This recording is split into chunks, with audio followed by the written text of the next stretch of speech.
A lot of the cases that we talk about here on Off the Record, an FBI agent's perspective, the cases that our special guest, Harry Trombitas, retired FBI special agent, has investigated during his career, involve missing people. Of course, the saddest cases are those that involve missing children who end up not being safely returned to their families. But whether it's a child, whether it is a college student or a young adult, um, going missing is a terrible tragedy and terribly traumatic for the family, even if that missing person is returned safely.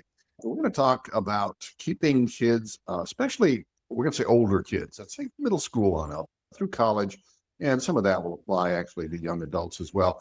How to keep them safe, advice that you can give them, or maybe advice you can follow yourself if you fall into one of those age groups. So, Harry, let's start with you. You talk to a lot of community groups. You've studied this issue for years. What are the things that you try to tell people who have those older kids about keeping them safe, making sure they don't fall victim to an abduction or some kind of other crime that might result in them falling into great harm?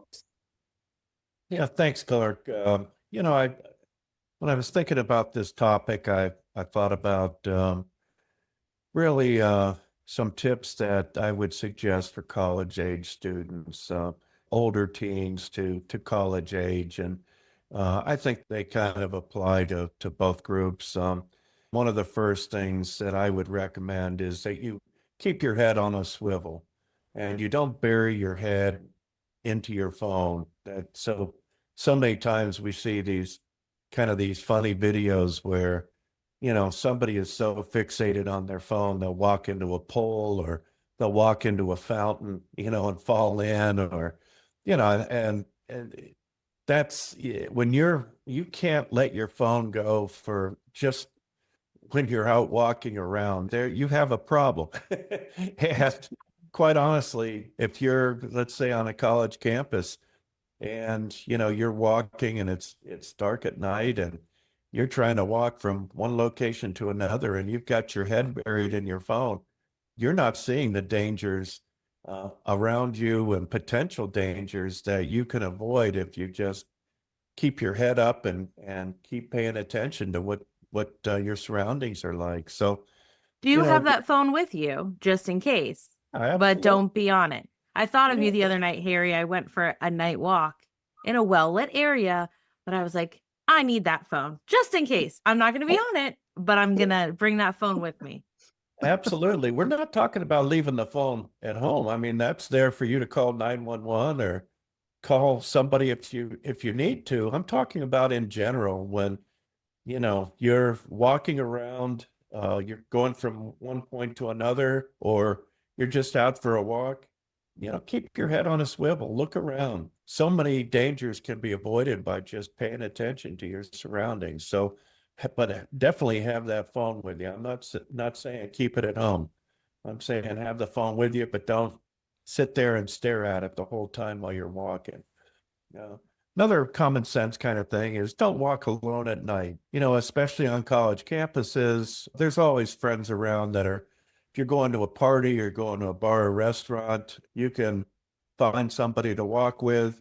Also, many college campuses have a buddy service where, if you don't have anybody to walk with you and you've got to go and it's nighttime and you're a little afraid of walking by yourself, because remember, crime can happen anywhere, and it does.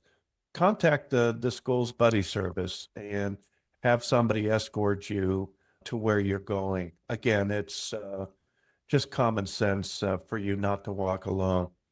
Make sure you lock your doors, even when you're in your dorm room, for example. Lock those doors so the people can't just walk in on you.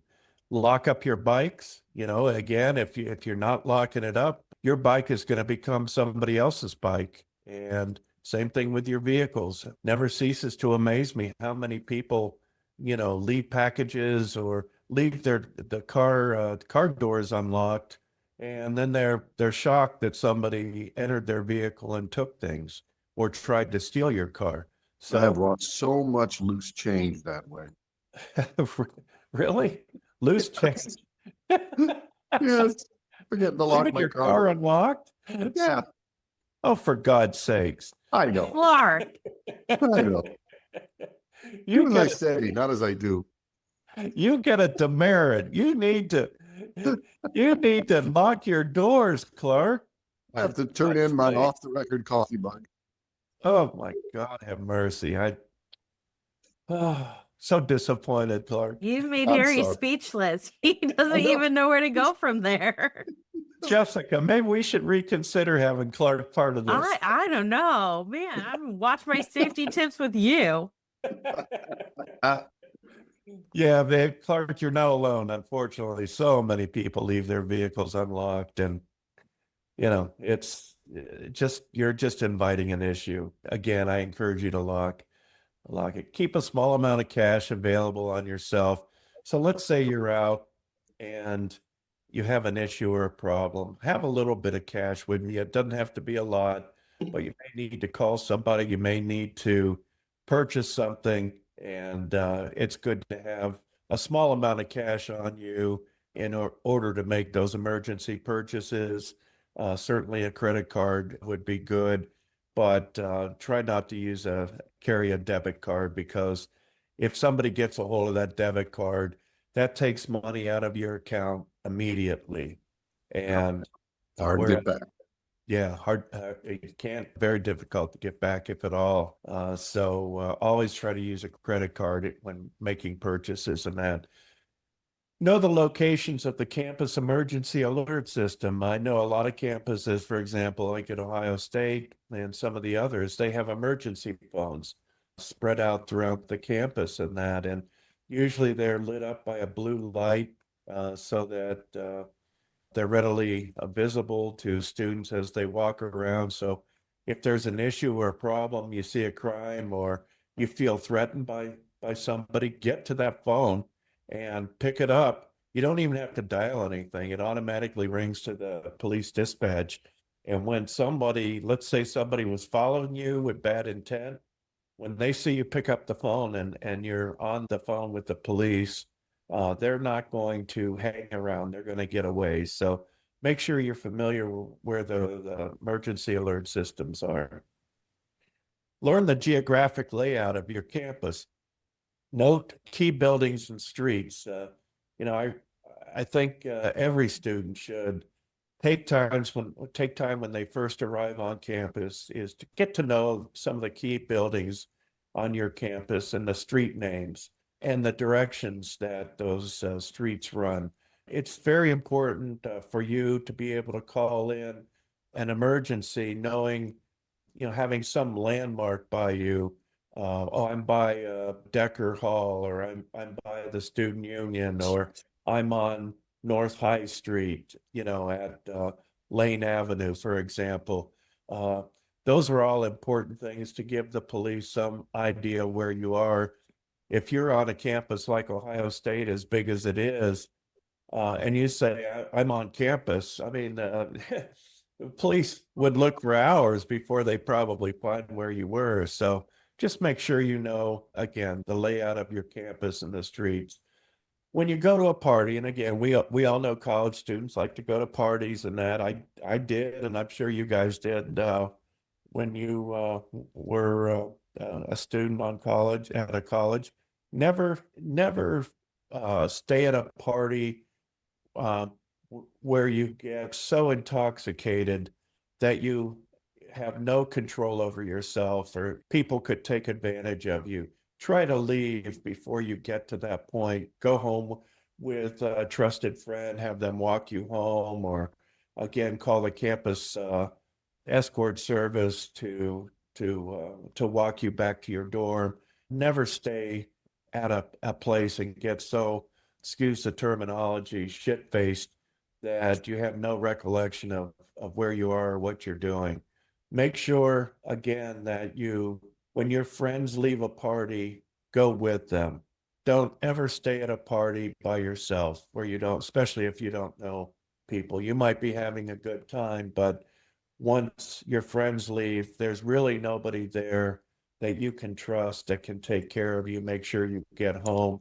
Again, you're putting your life in in the hands of people that you don't know. So And we know that this is information that we feel like is common sense, right? The buddy system has been in place for years and years and years, decades, but it's a good reminder. And I know that all of us have been in that situation where we're like, oh, this one time it won't make a difference, but all it takes is one time. And in addition to that buddy system, I would even argue you have one of those friends sober. We always took turns having a designated sober friend who can observe for everyone, no matter what rate of intoxication you are or aren't. Having 1 to 2 friends who are completely sober, watching the situation makes life a lot easier and safer for all of you.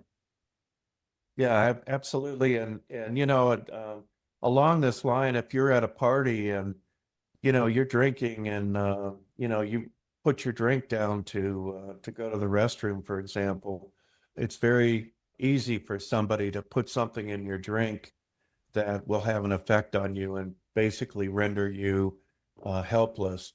So if you're going to walk away, make sure you tell one of your friends to watch your drink so that somebody can't spike it with some kind of chemical in that. Again, utilizing your buddies, I think, is really critical, and having a sober buddy, or at least one that maybe is under control and is not drinking to excess, is really a key.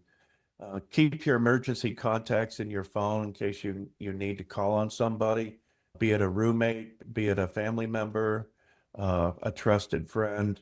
Just make sure that you have your contacts in your phone.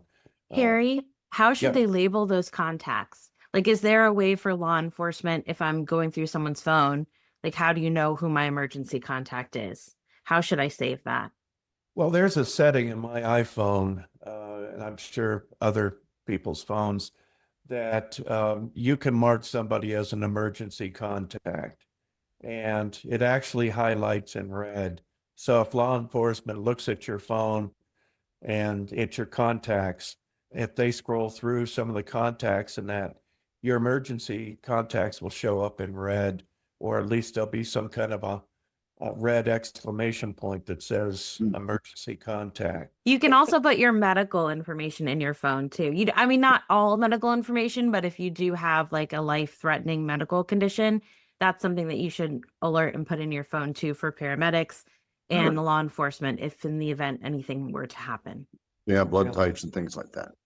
Yeah, there's things that also you need to tell them that you can. Yeah, I'm sorry, Clark. I was just going to say some people wear like a bracelet or something, necklace or something that designates that they have a particular medical issue, and emergency services will look for those kinds of things to see if maybe you have a particular thing that may cause you to lose consciousness or have a medical issue that they need to treat. So again, a lot of people wear those as well. And then really kind of the last thing I want to mention is carry some type of a self-defense item like a whistle. Again, something to draw attention. When you think about it, like a car alarm. When people hear car alarms anymore, they just ignore them. It doesn't have the effect that it used to. And same thing with yelling. I mean, it's possible that people hear kids, students yelling all the time or their friends, and it may go unnoticed, or it not look at it as though it's an emergency. But if you hear a whistle, something unusual, an unusual sound, that would attract attention. And I mentioned in another episode that have your keys through your fingers. So if you've got old school keys, like a house key and a car key and some other kind of key on a keychain, put those so they're sticking through your fingers. And then if you are grabbed or something like that, you can strike at the person's face with a downward motion with the keys through your fingers like that, rather than like this. The keys will just go up. So if you have the key sticking through like that, there's some resistance and it can cause, the keys to scratch the person and that. Okay. So recommend that. And, a lot of people carry pepper spray. I will tell you, I used to teach a rape prevention seminar. And what we found a lot is if you keep your mace or your pepper spray inside your purse, for example, and by the time you figure out that you need it and you reach in to grab it, you're just as likely to spray yourself with the pepper spray, render yourself vulnerable versus spraying the actual bad guy. Unless you If have I could tell you the number of times I've sprayed myself with furniture polish, that is why mace is not necessarily the best idea. That is not what I expected to come out of your mouth, Clark. Well, there you go. Gotta remember where that thing's pointed. There you go. I mean, Clark carries furniture spray. Yeah. Never know. Dust is everywhere. Don't hurt me. I can clean your lawn, sir. Okay. Well, anyway, and the point is have that spray out, have your head on a swivel. You're looking around. If you see somebody that's following you or maybe danger that's coming up, position that pepper spray in your hand so that you're ready to use it and it's pointed the right direction. So again, those are just some general safety tips for older kids, students, young adults, actually for anybody, but I'd argue too, as we're talking about walking around on a campus or in your neighborhood, try and vary your route and not be so predictable. I think a lot of us, like if we know we have class at this certain time, we're going to go down this street and this street. If you can just vary when you leave or the way you go, it makes you a little less predictable and a little harder to track. And I think, and a lot of times too, when we go into our routines, we go on autopilot and we're less likely to keep our head on a swivel. So if we switch it up in little ways, I think that also will help amp up your safety too. Yeah. So before the kids get to campus in college, though, Jessie, they're in high school where you spent some years teaching kids English. Yes. What were the safety messages that you tried to talk to your students about? One of the biggest ones we talked about, and I think I wish I had these lessons when I was younger, is the idea of healthy and unhealthy relationships. So a lot of times you're interacting with new people in high school and college, and it's some of the first times you're really developing deeper relationships beyond just like your friend from school or your BFF that you play with on the playground. And a lot of times we struggle at that age to understand what's healthy and not healthy in a relationship. And so we spend a lot of time talking about dynamics and dynamics of power, whether that's people of the same age, same gender, people of different ages, different genders. It doesn't quite matter. It could be a friendship. It could be a relationship. It could be a boss or an employee. But the idea is when there is an imbalance of power or someone is trying to have control or power over you, that is an idea of an unhealthy relationship. And so a lot of times we talk about noticing them in TV shows or movies. If you don't have real life examples, what is an unhealthy relationship? What about that looks unhealthy? And watching out for it in your friends, because a lot of times when you're in that unhealthy relationship, you don't see it. It's really easy to dismiss, oh, they just love me a lot and they want to know where I am all the time. So watching out for your friends and seeing, hey, like that feels unnatural. You never spend time with us anymore. Your significant other is trying to take all your time and trying to tell you what to do or where or how to look or what to listen to. That's not healthy. Like our friends and our significant others shouldn't feel that way about us. So that's what we spend a lot of time talking about with our students. And I think it's really important when you're navigating that, both digitally and also in person, because it is new for them. And sometimes even as an adult, as we meet new people, we're still learning what's healthy and unhealthy. Well, very much so. Some people never learn the lessons or learn them the hard way. Yeah. What are some of the other things that high school students are not aware of, or need parents of high school students maybe need to be aware of? Yeah, so we hear a lot about digital safety, and Clark, I'd love for you to jump in on this because I know you have some resources. But I think digital safety is one of the biggest discussions parents are having. There's seminars all about them, how to stay safe digitally. I was at a conference with the two of you where they talked about digital safety as well. So this idea of knowing who you're talking to online, sadly, a lot of middle high school students are being contacted by much older people who they don't know. And that's really scary. And so knowing who your students are talking to online, knowing who you as a student are talking to online. And if you don't, then I would steer clear and also be careful. This idea of if something feels off, it probably is. And talking to a trusted adult, whether that's your parents, a school staff member, a school counselor, they're all trained in helping you in those instances and getting you support and things. So the minute something feels off, notice that it is. But the biggest thing I think I learned in that conference that I went to with the two of you is that there's a lot of like extortion or people saying, I'm going to show something or share something with people you love. And it can feel like the end of the world if you've been betrayed by someone, whether that's in person or over digital media, but it's not the end of the world. And your family and your friends and your school support will all still be there. So that's the biggest thing, is that you're not alone if you've been mistaken by someone online or in person, and they've kind of convinced you to do something you didn't want to do. You're not alone, and it's not the end of the world, and there are resources and support for you.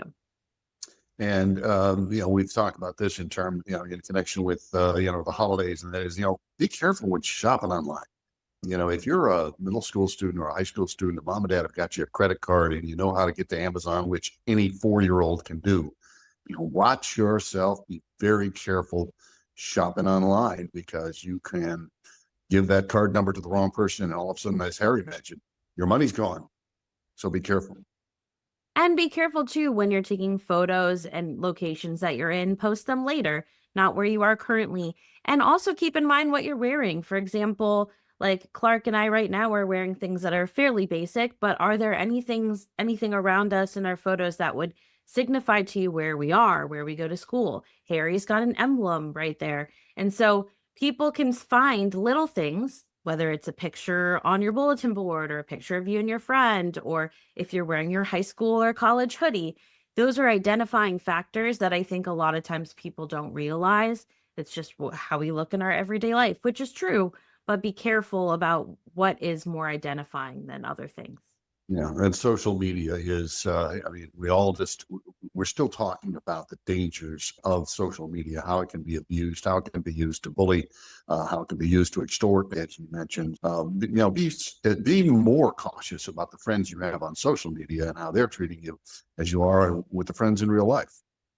Yeah, and I don't know about you two, but we didn't have social media when I was growing up. It wasn't until my later years in college. I cannot imagine the immense stress and pressure it puts on young adults and students at this age. This idea of not ever really being able to get away from the situations. Back then, school was school. And if you didn't like someone at school, you didn't have to see them, and they wouldn't call your house phone. That was like not a thing. But now you see it everywhere. And I think this idea of digital detoxing, trying to take a break when you can. I know many high school students who quit social media altogether and found out that they weren't missing a whole lot. So that's an option too. Yeah, banning cell phones in schools has become almost a nationwide trend now. Simply, have to turn them off, put them in your backpack, or put them in your locker. But a lot of school districts have adopted zero tolerance policies. And those that have tried it for a while say the feedback from students is very positive. Like you said, they actually enjoy detoxing for a few minutes or a few hours a day while they're at school.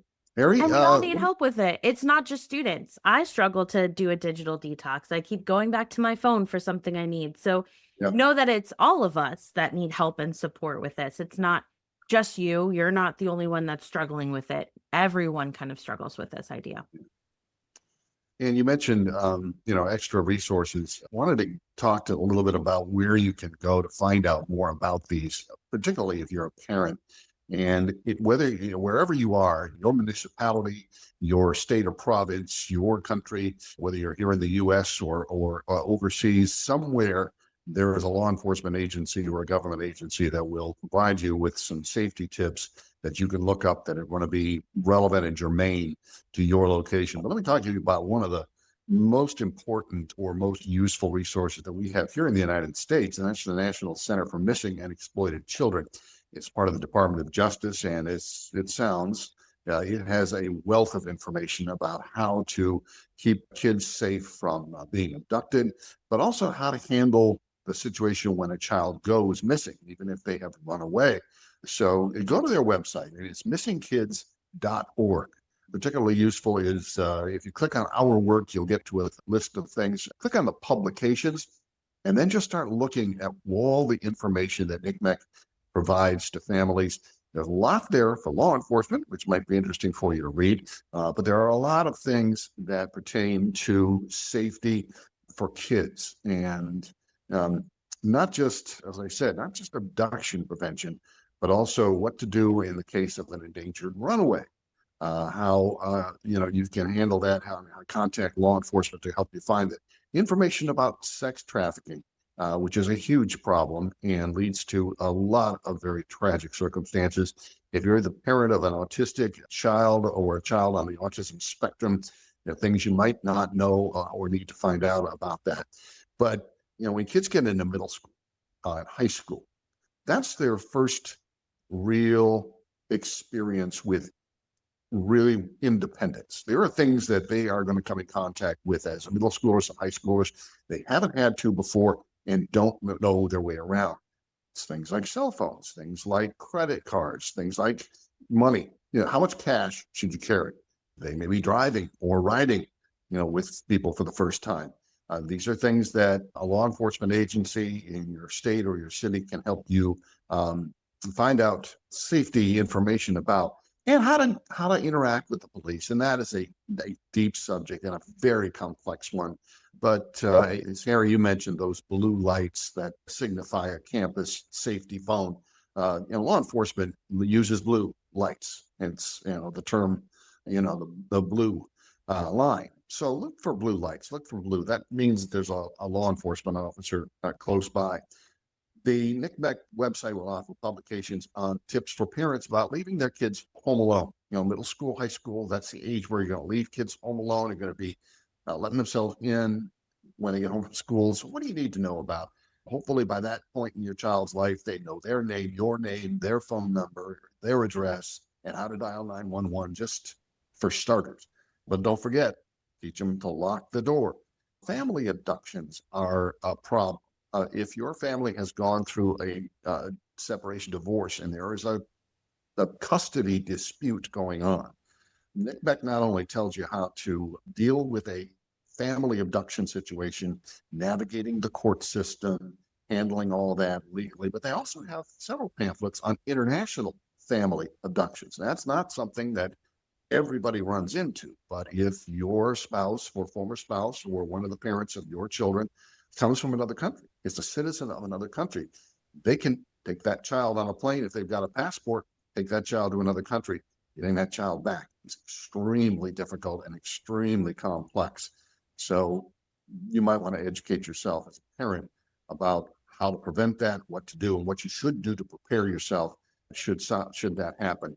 In terms of kids getting to and from school, they're going to be doing that a lot. They're going to be if they live close enough, they're going to be walking and riding their bikes to school a lot more often when they get to middle school and to high school. So that's when you want to know their routes. If you haven't learned them already, or if they've just started school, know the routes that your kids take to and from school, so that if they don't turn up where they're supposed to be after school or before school, you at least have a place for law enforcement to begin looking for them, and then teach the kids those top 5 methods of luring that abductors will use. I've got candy, I need directions, come look at my puppy. You've probably heard them, but reacquaint yourself with them. And Jessie, as you mentioned, online enticement is a huge problem, and it's growing. And of course, middle school and high school is an age where the kids might be allowed a little bit more freedom with the computer or playing games online with their cell phone or a tablet. That's the time to be extra vigilant about that. Something I learned in researching this was something called end-to-end encryption. And it is a method that can be used to disguise the people who are taking part in an online communication, whether it's gaming or whether it's social media or whether it's a direct message type conversation. so that an outside agency, whether it's the server or law enforcement or a parent, cannot tell who's taking part in that conversation at either end or the other. Hence the term end-to-end encryption. I would recommend you go to the NCMEC site, and if you've got kids at home, look that up, read about it, and if you want to check with your local law enforcement, see what resources they have to detect or perhaps battle end-to-end encryption. But for those folks who are in the U.S., the National Center for Missing and Exploited Children has a lot of great information about preventing abduction and handling missing kids in general. And local or state law enforcement has information that will help you deal with other safety information, most of which you two have covered pretty thoroughly as far as preventing theft and preventing abuse in relationships. One more note, if you're a parent who's listening, the biggest piece of advice I got from high school students was be involved. I even say to the point of annoying.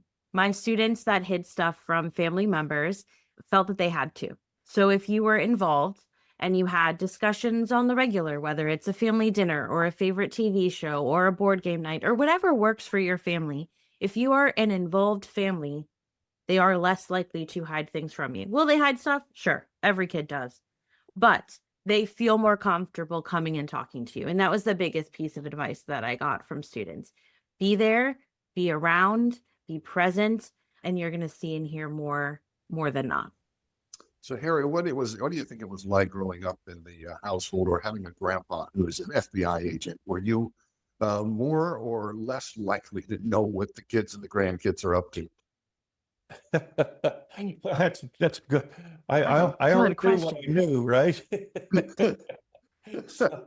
Well, I mean, I think with my background and everything, I realize, the dangers more so than a lot of people do. And, certainly having worked some of the cases and, seeing the tragedies that go on out there, a lot of people, I think, that have normal, if you will, careers, they're not faced with the information all the time. And they have a little different perspective than maybe somebody from my background. So, yeah, I tried to stay on top of things, be involved as much as I could, and coach the kids' teams, and knew who their friends were. But again, we didn't have the social media back then that we have now. Now I've got grandkids, and they're on. I'm trying to keep up with them and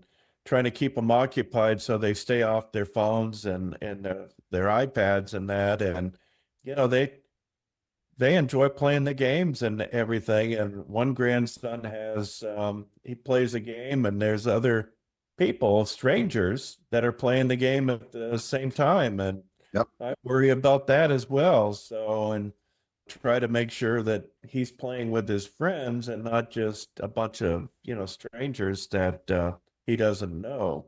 So it's become a complicated world. But again, I think, Jessica, you said it, and Clark, staying involved, staying active with your kids, and letting them know that it's okay to come and talk and that you won't be overly judgmental, I think is really important. If they come with you with an issue, and try not to be mad at them or overreact, that scares them away, and they're less likely to bring other things to you. And that I think there's a real fine touch in dealing with our kids today that we didn't have back then. And for those that don't have a poker face like me, and you do worry that like something, or as a student, if you're worried something you tell your parents will overwhelm them and vice versa. I've seen a very cool trick. I have not tried it because my kids are still young, but this implementing of a notebook where the child can write something down and the parent can respond to it. And it doesn't have to be in person. It can be written so that you're not looking at that initial reaction and that fear or overwhelm. And then the parent can also take a second and respond in not full reaction time. Is a trick I've seen. I haven't tried it myself, but it's definitely something for kids that can write as an option. if you're worried about them telling you something and you don't want to freak out on them.